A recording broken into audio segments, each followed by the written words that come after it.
Hello everyone, welcome back to our channel physics by Arjun sir. तो एक बार फिर मैं मोशन चैप्टर की लास्ट वीडियो होगी, ये लास्ट वीडियो आप सबके लिए ला रहा हूँ। तो उम्मीद करता हूँ कि आप इसको देखेंगे और अपने जो भी कंसेप्ट आपके क्लियर नहीं हुए होंगे बाकी, तो इस वीडियो के देख के वो जरूर क्लियर हो जाएंगे। ठीक है, तो थोड़ा सा मैं जो है पीछे जो मैंने टॉपिक करवाए हैं उनका ब्रीफ आपको दूंगा और उसके बाद मैं जो अगला टॉपिक मुझे स्टार्ट करना है दैट इज कि ये जो सामने ऑब्जेक्टिव लिखा हुआ है लास्ट ऑब्जेक्टिव, ये मैं खाली इसका एक आपको ब्रीफ दूंगा। ठीक है, बट ये जो है आज का हमारा जो मेन ऑब्जेक्टिव है ये होने जा रहा है और ये क्या है, derivation of equations of motions by using velocity time graph. यानी कि वेलोसिटी टाइम ग्राफ का यूज करके हम इक्वेशंस ऑफ मोशन का क्या करेंगे, डेरिवेशन करेंगे। ठीक है, तो चलिए इसको स्टार्ट करने से पहले मैं एक आपको ब्रीफ देता हूं। देखो, हमने सबसे पहले ये जो है पिछली वीडियो में मैंने स्पीड के बारे में आपको एक्सप्लेन किया था कि स्पीड क्या होता है। ठीक है, और स्पीड का कंसेप्ट कैसे बना था, तो मैं ज़्यादा डिटेल में नहीं जाऊंगा। तो स्पीड जो है क्या था, स्पीड अगर मैं बात करूंगा, स्पीड इक्वल टू हमने बोला था distance covered by a particle divided by में टाइम टेकन, डिवाइडेड बाय में टाइम टेकन। ठीक है, हमने स्पीड की इस तरह से बात की थी। ठीक है, कि distance covered by a particle divided by में टाइम टेकन। ठीक है, उस डिस्टेंस को कवर करने में कितना टाइम लिया जाता है, that is called the speed. ठीक है, अब ये जो है मेरा थोड़ा सा मेन ये है कि मैं इसको आपको जो है एवरेज स्पीड और इंस्टेंटेनियस स्पीड को भी मैं एक्सप्लेन। ओके, तो स्पीड मैंने कहा कि distance covered by A particle divided by में टाइम टेकन होता है। ठीक है ना, तो बच्चों जब हम एवरेज स्पीड की बात करें, एवरेज स्पीड मीन्स अगर सपोज करो कोई बॉडी जो है एक पर्टिकुलर स्पीड से एक पर्टिकुलर डिस्टेंस कवर करती है और हमें बात करनी है कि पूरी जो है उसकी ट्रैवलिंग में जो उसकी एवरेज स्पीड क्या रही होगी। ठीक है ना, तो जब हम पूरी ओवरऑल उसकी स्पीड की बात करते हैं कि वहां से मतलब एक पर्टिकुलर पॉइंट से एक पर्टिकुलर पॉइंट तक उसने सपोज करो कि x डिस्टेंस टोटल ट्रैवल की है और उस x डिस्टेंस को ट्रैवल करने में सपोज करो उसने t टाइम लिया है, तो हमें जब एवरेज स्पीड की बात करेंगे तो एवरेज स्पीड क्या हो जाएगा, total distance covered by the particle divided by में टोटल टाइम टेकन। ठीक है ना, तो यानी कि एवरेज स्पीड की अगर हम बात करते हैं तो तब ये होता है total distance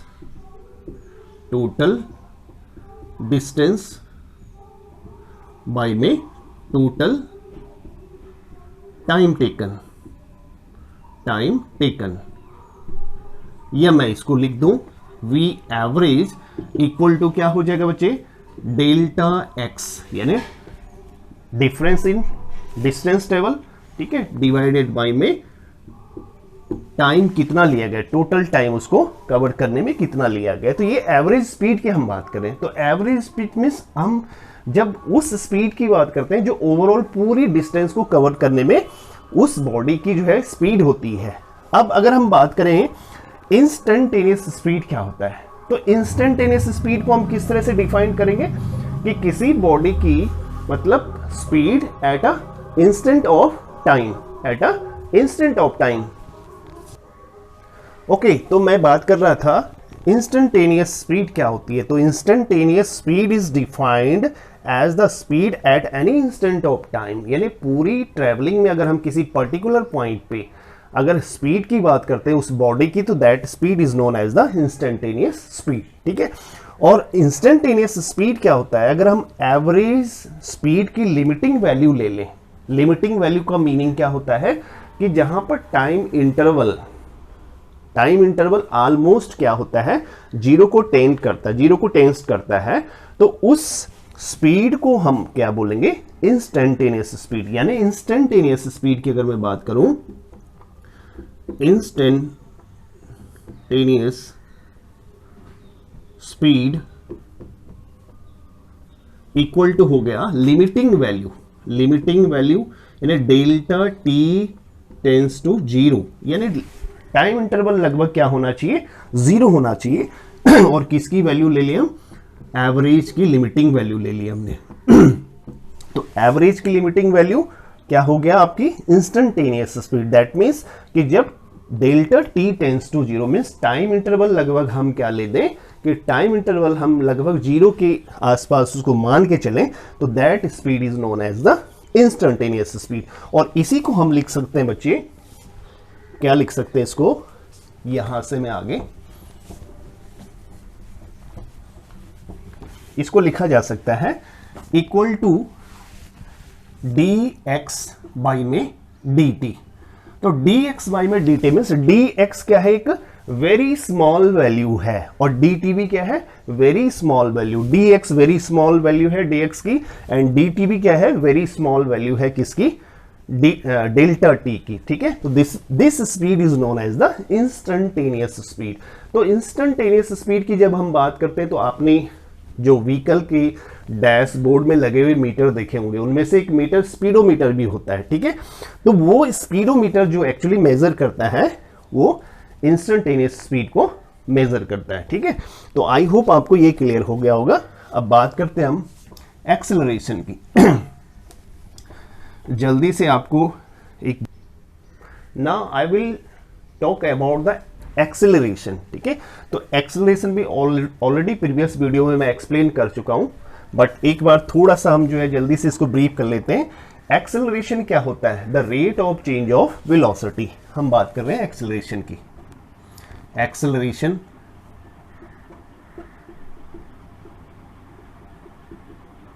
is defined as the rate of change of velocity, और we can write that acceleration हम a से डिनोट करेंगे। तो a इक्वल टू, अगर टाइम इंटरवल क्या है हम लिखेंगे डिस्टेंस जो है क्या है, rate of change of velocity means if क्या है, फाइनल वेलोसिटी आपकी v2 है, इनिशियल वेलोसिटी v1 है, और टाइम क्या है आपका, final time t2 minus initial time t1। तो इस तरह से जो है क्या होगा, यानी कि वेलोसिटी किस अमाउंट में, वेलोसिटी किस रेट से चेंज हो रही है। अगर हम फिजिकल मीनिंग की बात करें किसके, एक्सेलरेशन की, कि what is the physical meaning of the acceleration, तो इसका मीनिंग होता है कि वेलोसिटी, जो वेलोसिटी है किस रेट से चेंज हो रही है, वेलोसिटी किस रेट से चेंज हो रही है, that is called the acceleration. ठीक है, या सिंपली आगे हम इसके लिए एक फॉर्मूला डिराइव करेंगे, a equal to V minus U by में t, जहां t क्या है, डेल्टा टी यानी इंटरवल है, time of interval, and v final velocity, u क्या है, इनिशियल वेलोसिटी। तो ये एक्सेलरेशन हो गया। Now I will talk about the average acceleration. जब एवरेज एक्सेलरेशन की बात करेंगे हम, ओके, नाउ एवरेज एक्सेलरेशन यानी a v मैं इसको लिख सकता हूं इक्वल टू क्या होगा, चेंज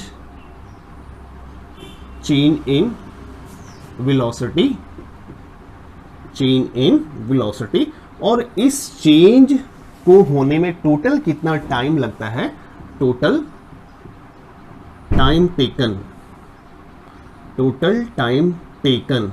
तो इन दोनों का जो रेशियो है किसका, चेंज इन वेलोसिटी, वेलोसिटी में कितना चेंज होता है और इस चेंज को होने में टोटल कितना टाइम लगता है, that is called the average acceleration. Now अगर हम बात करेंगे किसकी, इंस्टेंटेनियस एक्सेलरेशन की, तो इंस्टेंटेनियस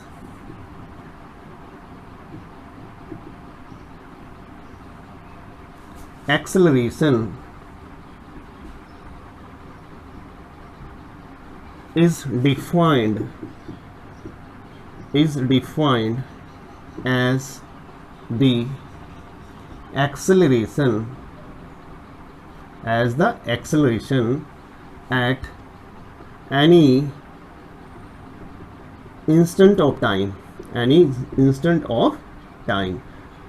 यानी कि अगर हम बात करते हैं इसकी भी, तो एवरेज एक्सेलरेशन की जो लिमिटिंग वैल्यू होती है, यानी लिमिटिंग वैल्यू यानी delta T tends to zero, almost time interval zero हो जाएगा, ठीक है।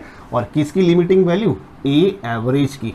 तो इसको लिखा जा सकता है limit delta T tends to zero, limit delta T tends to zero, and what is the average acceleration? Average acceleration की हम बात करें तो सपोज करो क्या है, ये है delta V change in velocity और डेल्टा टी टाइम इंटरवल, या this can be written as D V by में D T. It means D V क्या है? It is a very small value of D V delta V, and delta T is a very small value of delta T. तो in this way we can define instantaneous acceleration. It means acceleration किसी instant of point पे अगर हम बात करें कि body का कितना एक्सेलरेशन है, तो उस एक्सेलरेशन को हम क्या बोलेंगे? Instantaneous acceleration. और पूरी ट्रैवलिंग में अगर हम बात करें कि उसका एक्सेलरेशन क्या है, तो that acceleration is known as the average acceleration.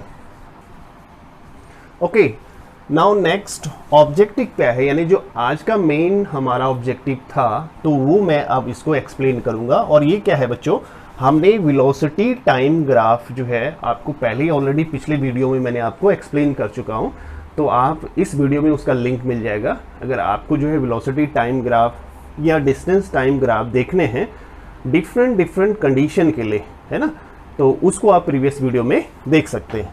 लेकिन आज का जो हमारा मेन पर्पस है, हम ये जो तीन इक्वेशन ऑफ मोशन है, यानी कि फर्स्ट है, इसको बोलते हैं velocity time relation. First v equal to you plus A t, ठीक है। ये जो सिंबल है v फाइनल वेलोसिटी को रिप्रेजेंट करता है, u इनिशियल वेलोसिटी को रिप्रेजेंट करता है, a एक्सेलरेशन हो गया, t क्या हो गया? टाइम टेकन हो गया, ठीक है। इसी तरह जो सेकेंड इक्वेशन है जिसको हम बोलते हैं जो है पोजीशन टाइम रिलेशन, तो पोजीशन टाइम रिलेशन में ये डिस्टेंस ट्रेवल को रिप्रेजेंट करता है, u इनिशियल वेलोसिटी हो गया, एंड a एज यूजुअल जैसे हमने बताया कि क्या? एक्सेलरेशन हो गया, ठीक है। और थर्ड इक्वेशन जो है velocity position relation, velocity position relation में final velocity v u initial velocity, a acceleration and s distance travelled हो गया, ठीक है। तो हम इन तीनों इक्वेशन को अब हमने इन ग्राफिकल मेथड से इसको डिराइव करना है। इट मीन्स जो वेलोसिटी टाइम ग्राफ है किसके लिए? यूनिफॉर्म एक्सेलरेटेड मोशन के लिए, जहां पर यानी एक्सेलरेशन क्या होता है? कॉन्टिन्यूसली इंक्रीज करता है, ठीक है। तो उस केस में हमने क्या करना है? इन तीनों इक्वेशन को डिराइव करना है। तो चलिए कंसीडर करते हैं हम कि लेट अस से suppose consider a particle is in uniform accelerated motion, uniform accelerated motion में है, ठीक है। और लेट अस सपोज करो हम ये लेके चलते हैं कि जब time t equal to zero है, time t equal to zero का ये ओरिजिन हो गया, यहाँ पर जो वेलोसिटी है हम इसको ले रहे अलोंग y एक्सिस और टाइम को ले रहे हम सेकंड में, यानी अलोंग x एक्सिस। ये सेकंड में है और ये आपका मीटर पर सेकंड में हमने लिया y एक्सिस के अलोंग, ठीक है। और दोनों एक्सिस का जो पॉइंट ऑफ इंटरसेक्शन है यानी एट पॉइंट O, तो at point O the value of t and the value of v as well is equal to zero, दोनों की वैल्यू 0 है यहाँ पर, ठीक है। तो लेट अस से कि कोई बॉडी जिसकी वेलोसिटी इनिशियल वेलोसिटी है u है, इनिशियल वेलोसिटी क्या है? u है, ठीक है। तो ये मैं v की बात कर रहा हूँ, मीटर पर सेकेंड, ये हो गया अपवर्ड, ओके, अपवर्ड डायरेक्शन में। और ये हमने कहा कि इनिशियल वेलोसिटी बॉडी जो है already t equal to time 0 है, तो उस टाइम उसकी इनिशियल वेलोसिटी क्या है? u है। तो suppose at t equal to 0 initial velocity of the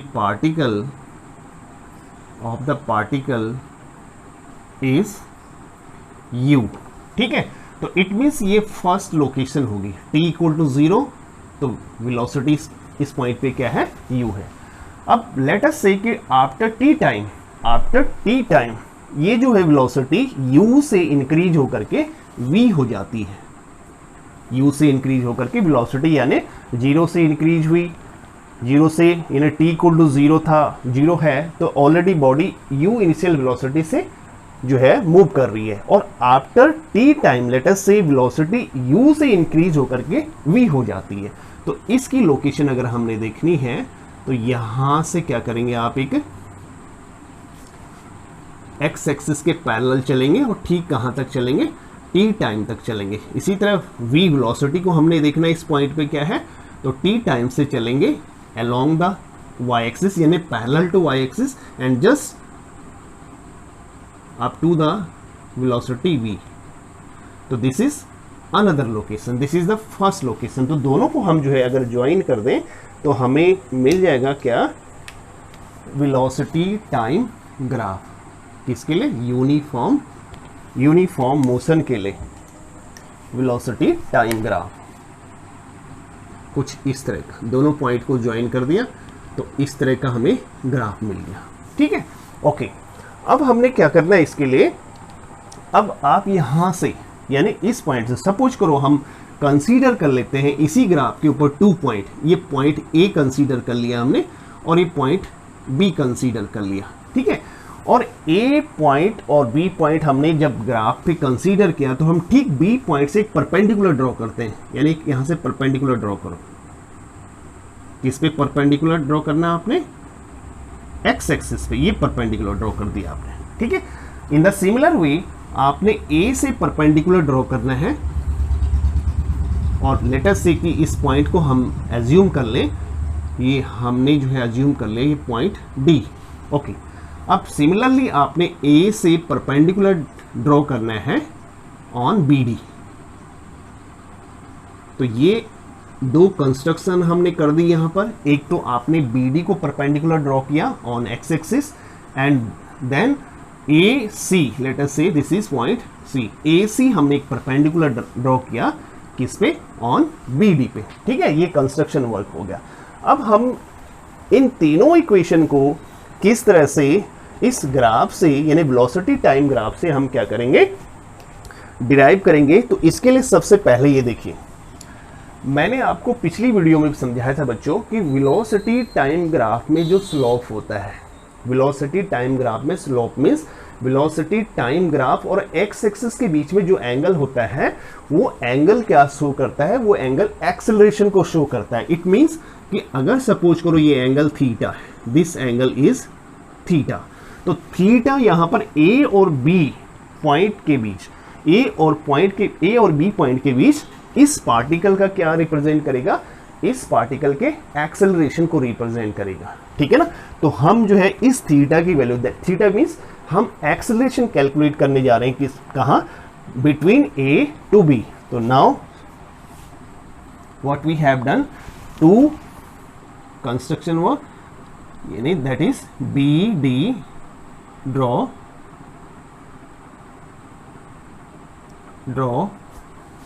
BD perpendicular on x axis and AC perpendicular on BD. These are two constructions. Now what I have told you कि A यानी A और B के बीच में जो body का acceleration है वो थीटा रिप्रेजेंट करता है। तो that means acceleration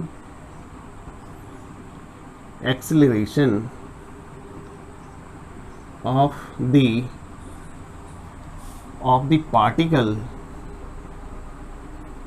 the particle from A to B, from A to B is equal to क्या होगा, slope between velocity time graph and time axis और एक्स एक्सिस, हम कह सकते हैं इसको एक्स एक्सिस, ठीक है। तो दिस स्लोप क्या है यहाँ पे थीटा, और आपको बोला था मैंने टेन थीटा हम इसको लेंगे, यानी एक्सेलरेशन रिप्रेजेंट कर रहा है tan theta. And tan theta क्या है होता है बेटे, टेंथ में आपको जो है टेंथ में आपको मैथ्स में पढ़ने को मिलेगा। तो टेन थीटा इक्वल टू होगा, अगर हम इस ट्राइंगल की बात करें तो देखो ये triangle, in triangle A C B, ये राइट एंगल ट्राइंगल हो गया। और राइट एंगल ट्राइंगल में जो 90 डिग्री के अपोजिट जो साइड होती है, यानी मैं इस साइड की बात कर रहा हूँ, ये हो गया हाइपोटेन्यूस। और एक्यूट एंगल के सामने की जो साइड होती है उसको हम बोलते हैं परपेंडिकुलर। और थर्ड क्या हो गया बेटे, तीसरी साइड होगी base.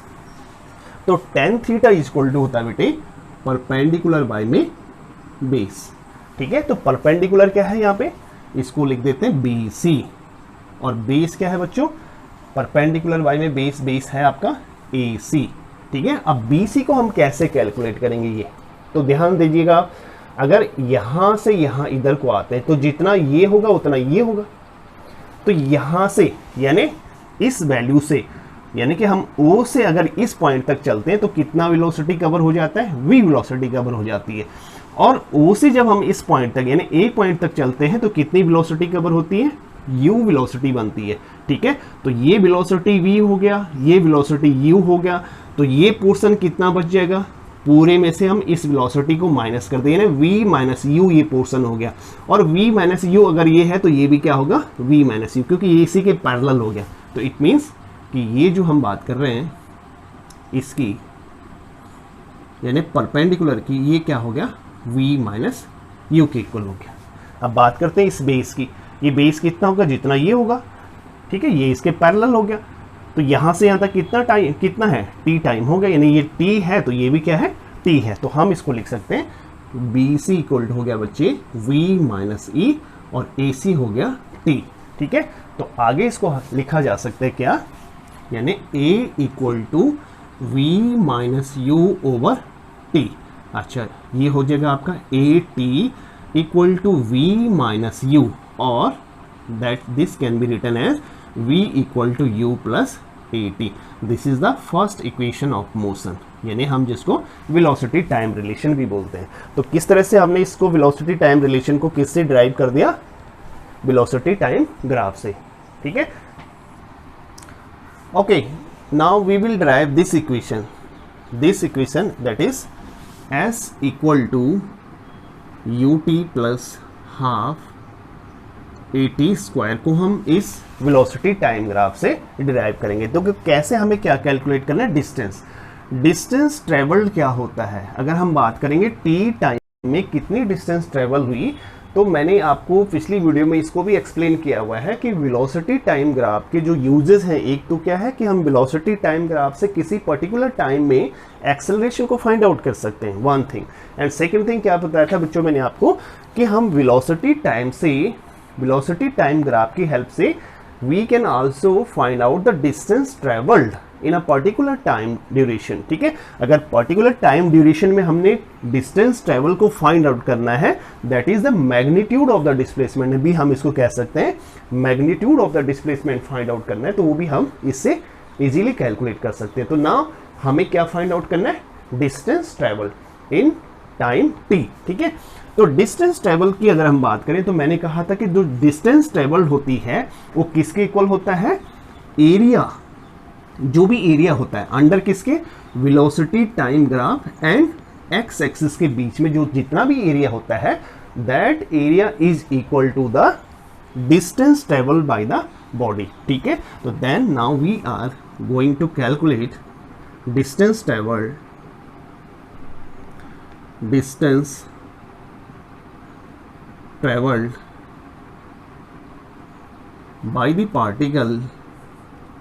by the particle in time t किसके इक्वल होगा, that will be equal to the area, area कौन सा,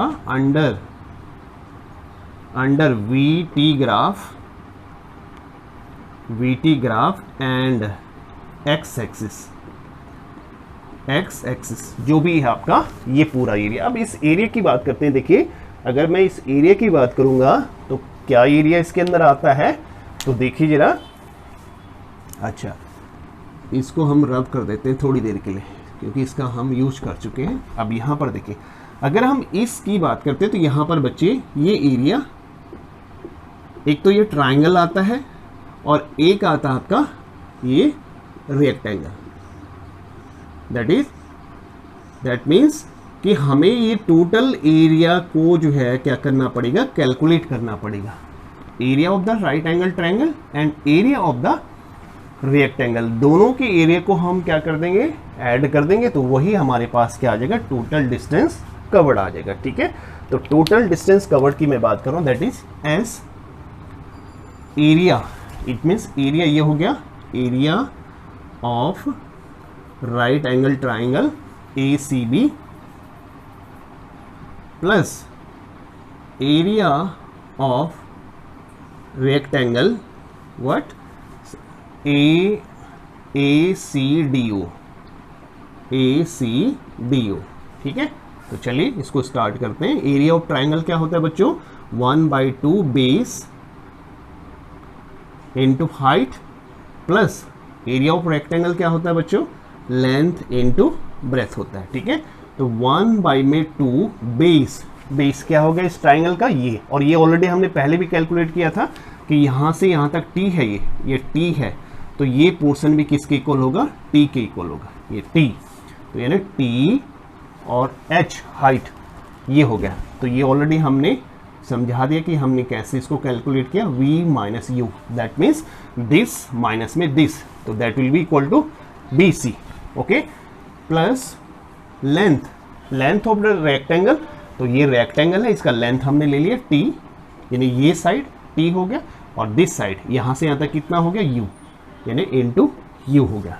ठीक है, ओके। अब अगर हम देखें इस इक्वेशन में बच्चों, इस इक्वेशन में हमें s चाहिए, s आपके पास ये है। ओके, s आपके पास इस साइड में है।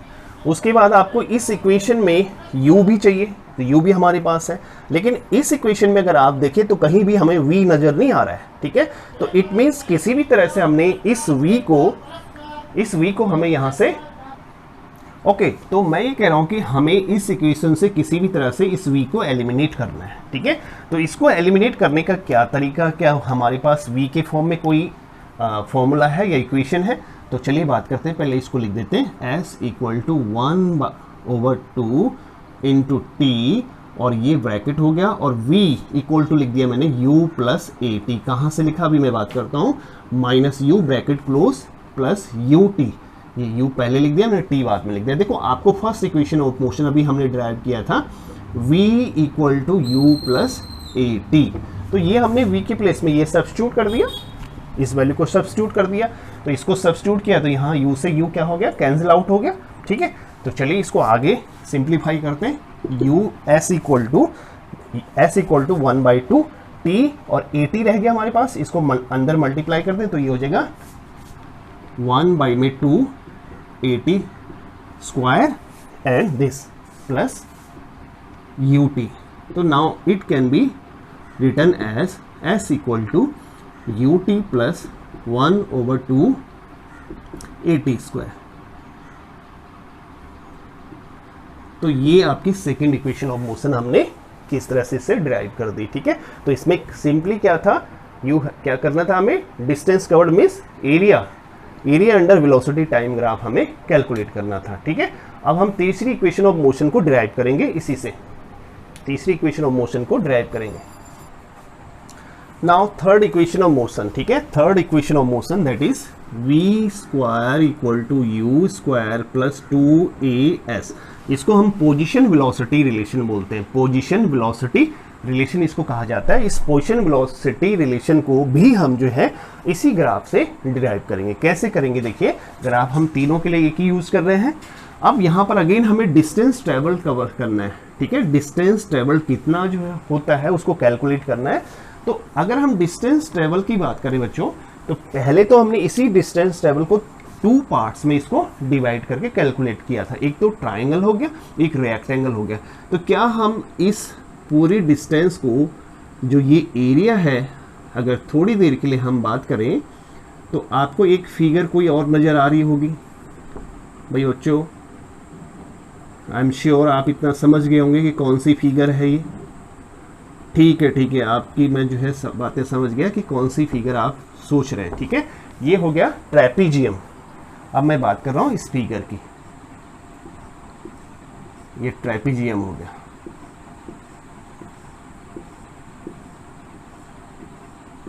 यानी इस ट्रेपीजियम का एरिया हम कैलकुलेट करेंगे तो फिर अगेन हम जो है क्या कैलकुलेट कर सकते हैं कि टोटल डिस्टेंस कवर्ड कितनी हुई है। तो डिस्टेंस कवर्ड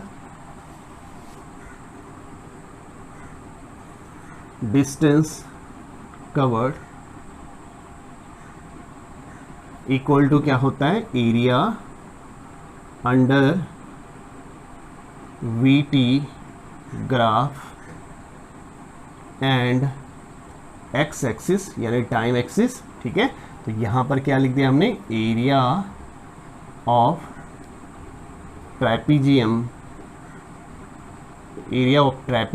कौन सा trapezium,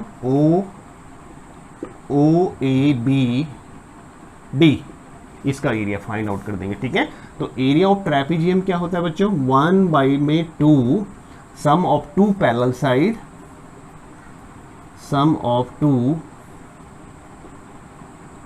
parallel sides into perpendicular distance between them, ठीक है। तो ये देखिए आपकी कौन कौन सी दो पैरेलल साइड होगी इस ट्रेपीजियम की। तो एक तो पैरेलल साइड ये है इसकी, ये वाली साइड पैरेलल, ये साइड, एंड इसके पैरेलल कौन सी साइड होगी, ये साइड होगी। ये दोनों नॉन पैरेलल होगी। ठीक है, तो यानी कि इसको we can write 1/2 sum of this what is this is equal to u plus this one, what is the value of this one is equal to v। तो v and perpendicular distance between them, perpendicular distance this one is perpendicular distance, ये perpendicular draw किया था हमने।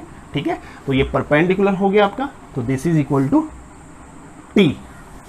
now it is clear, okay, I think यहाँ तक आपको clear हो गया होगा। अब आप जरा इस इक्वेशन की देखेंगे, थर्ड इक्वेशन में कहीं पर भी हमें t नहीं जो है दिख रहा है। इट मीन्स अब हम बारी है इस t को एलिमिनेट करने की।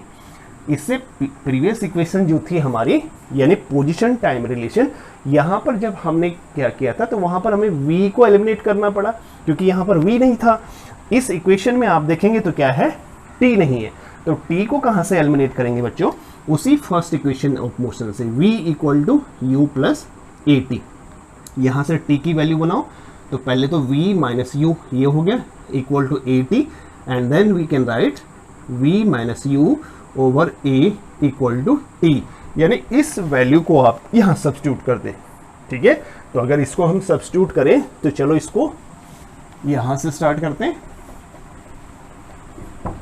ओके, तो क्या लिखा जा सकता है बेटे, this can written as s equal to 1/2, ठीक है, एंड u प्लस v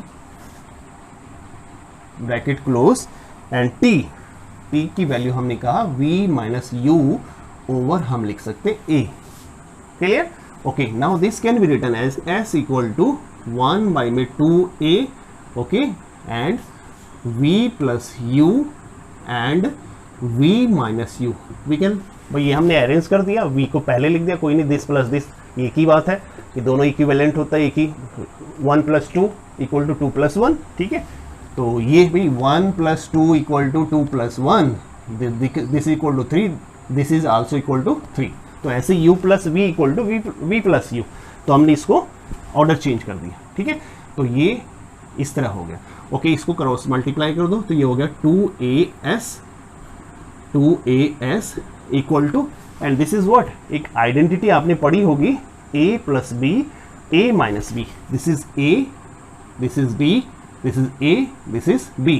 ठीक है, and this can be written as a square minus b square, तो that is v square minus U square, since A square minus B square equal to A plus B and A minus B.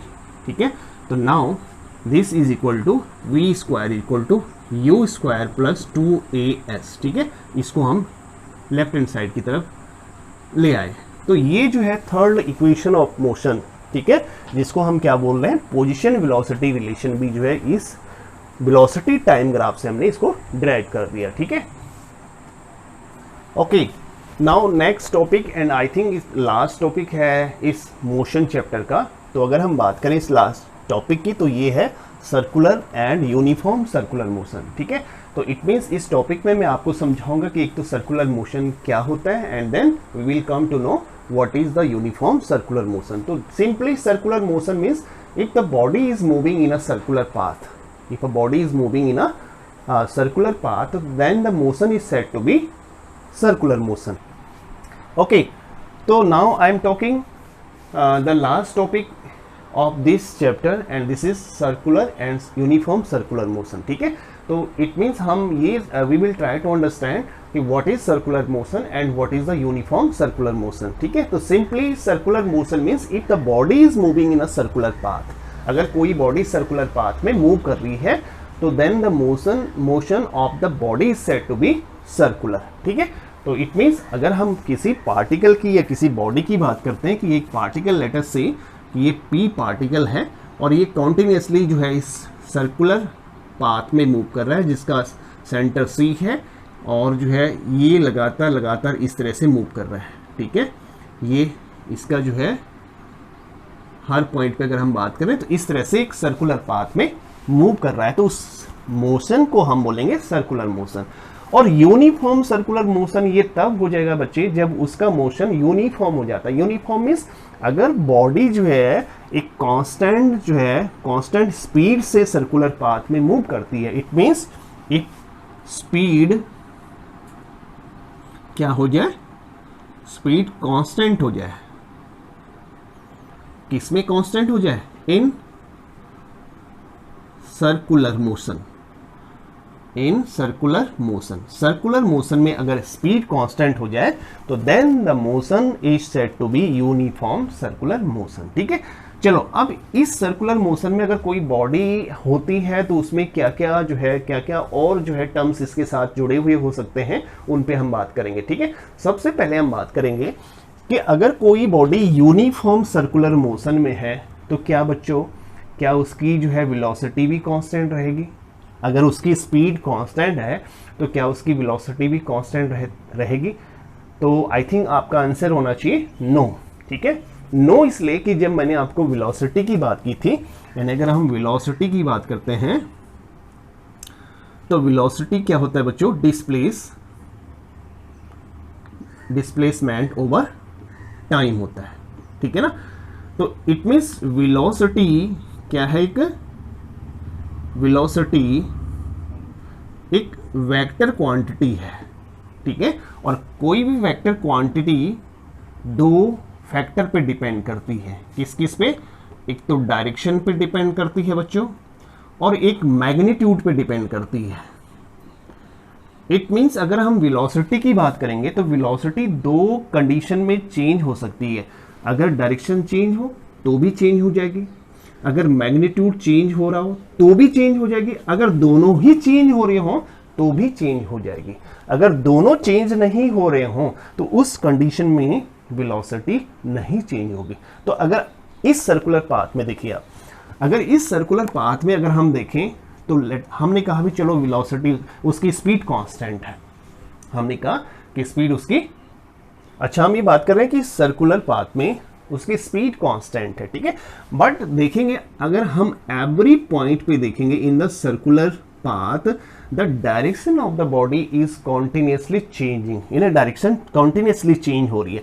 अगर हम इस point पे बात करेंगे तो उसकी जो है वेलोसिटी की डायरेक्शन कुछ इस तरह से हो जाएगी, इस पॉइंट पे अगर हम बात करेंगे तो कुछ इस तरह से हो जाएगी, इस पॉइंट पे अगर हम बात करेंगे तो डायरेक्शन कुछ इस तरह से हो जाएगी। इट मीन्स कैसे हम डायरेक्शन फाइंड आउट करेंगे, अगर हमें किसी पर्टिकुलर पॉइंट पे उस बॉडी की, उस पार्टिकल की जो डायरेक्शन ऑफ मोशन देखना है तो हमें उस पॉइंट पे एक टेंजेंट ड्रॉ करना पड़ेगा, है ना। तो टेंजेंट ड्रॉ करेंगे, तो टेंजेंट ड्रॉ जो उस पॉइंट पे करते हैं तो हमें उस पॉइंट पे उसकी क्या मिल जाएगी, डायरेक्शन मिल जाएगी, ठीक है ना। तो यहां पर देखिए, एक तो हमने बात किया कि जो है अगर कोई बॉडी यूनिफॉर्म सर्कुलर मोशन में है तो उसकी वेलोसिटी कॉन्टिन्यूसली चेंज होती रहेगी, ठीक है। क्यों चेंज होती रहेगी, दो मैग्नीट्यूड कांस्टेंट है, इन्हें स्पीड कांस्टेंट है, स्पीड मींस मैग्नीट्यूड कांस्टेंट है, बट उसकी डायरेक्शन क्या हो रही है, चेंज हो रही है। अगर हम बात करें यहां पर तो ये कांस्टेंट है और ये क्या है, वेरिएबल है। वेरिएबल मींस कॉन्टिन्यूसली चेंज हो रहा है, ठीक है। तो अगर ये चेंज हो रहा है तो वेलोसिटी भी चेंज होगी। अगर वेलोसिटी चेंज हो रही है बेटे, जहां पर वेलोसिटी कॉन्टिन्यूसली चेंज हो रही होती है तो वहां पर क्या बोला था मैंने कि एक एक्सेलरेशन जो है, एक एक्सेलरेशन बॉडी के ऊपर लगता है, क्योंकि एक्सेलरेशन होता क्या है, the rate of change of velocity. तो सर्कुलर मोशन में अगर वेलोसिटी कॉन्टिन्यूसली चेंज हो रही है तो उस बॉडी पे एक एक्सेलरेशन वर्क करेगा, और उस एक्सेलरेशन को हम क्या बोलेंगे, उसकी डायरेक्शन क्या होगी। तो let us discuss about the acceleration on the body which is in a circular motion. So that acceleration is known as centripetal acceleration. Centripetal acceleration.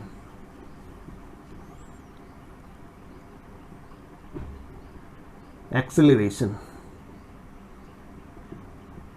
Acceleration. ठीक है। और ये सेंटीमीटल एक्सेलरेशन बेटे क्या होता है, इसकी डायरेक्शन हमेशा क्या होती है, always is towards the center of the circular path. Its direction is always to the center of the circular path. It means it is directed to the center, ठीक है। and its value is equal to v square over r होता है, ठीक है। ये आप जो है +1 में जाकर के इसको हमें ये डेरिवेशन मिलेगा। तो फिलहाल आप ये समझ लो कि जो एक्सेलरेशन है ये किसके इक्वल है, that is equal to v square over r के इक्वल है, ठीक है। अगर बॉडी में एक्सेलरेशन लग रहा है तो फिर फोर्स भी लगेगा भी, डेफिनेटली फोर्स, बॉडी है उसका मास है, उस पर एक्सेलरेशन लग रहा है तो उस पर फोर्स भी लगेगा। तो फोर्स कहाँ लगेगा, किस डायरेक्शन में लगेगा और उसकी वैल्यू क्या होगी, तो फोर्स जो लगेगा वो भी क्या होगा, टुवर्ड्स द सेंटर ही होगा। और इसको हम बोल देते हैं सेंट्रीपिटल फोर्स। एंड फोर्स क्या होता है बेटे, F इक्वल टू एम मास हो गया उस बॉडी का, ए क्या हो गया, acceleration, that is v square over में r। This is the force, which force, centripetal force, जो किसी बॉडी पे सेंटर की तरफ लगता है। अगर हम इसको देखें अब अर्थ के केस में, अर्थ जो है एक सर्कुलर पाथ में मोशन कर रहा है, किसके अराउंड, सन के अराउंड। तो सन के अराउंड अगर अर्थ मूव कर रही है तो उस पे एक फोर्स लग रहा होगा, और वो फोर्स कौन, सन के कारण लग रहा होगा।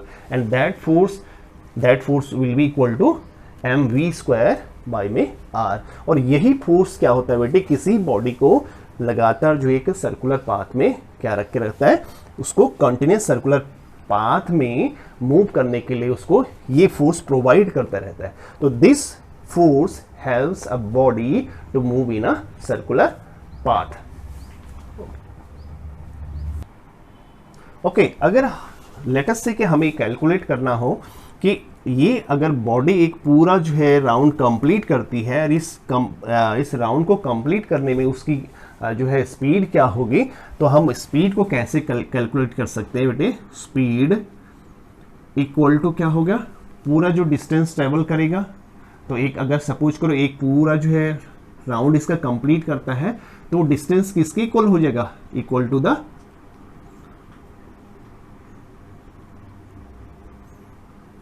circumference of the circle divided by में टाइम। सपोज करो टाइम इसका t है, ठीक है। तो ये हो गया स्पीड इक्वल टू 2πr, ये होता है ओवर में t। तो इस फॉर्मूले की हेल्प से हम क्या कर सकते हैं, एक राउंड को कंप्लीट करने में यानी उसकी क्या वेलोसिटी होती है उसको हम इस फॉर्मूले से फाइंड आउट कर सकते हैं। आर जहां पर क्या है, आर इस सर्कुलर पाथ की क्या होगी बच्चों, ये रेडियस होगी, आर इस सर्कुलर पाथ की रेडियस होगी ये। तो ये इस तरह से हम क्या कर सकते हैं, अगर यूनिफॉर्म सर्कुलर मोशन में है तो उसकी स्पीड इस फॉर्मूले से हम कैलकुलेट कर सकते हैं। तो ओके बच्चों, thank you for watching this video and like, share and subscribe also.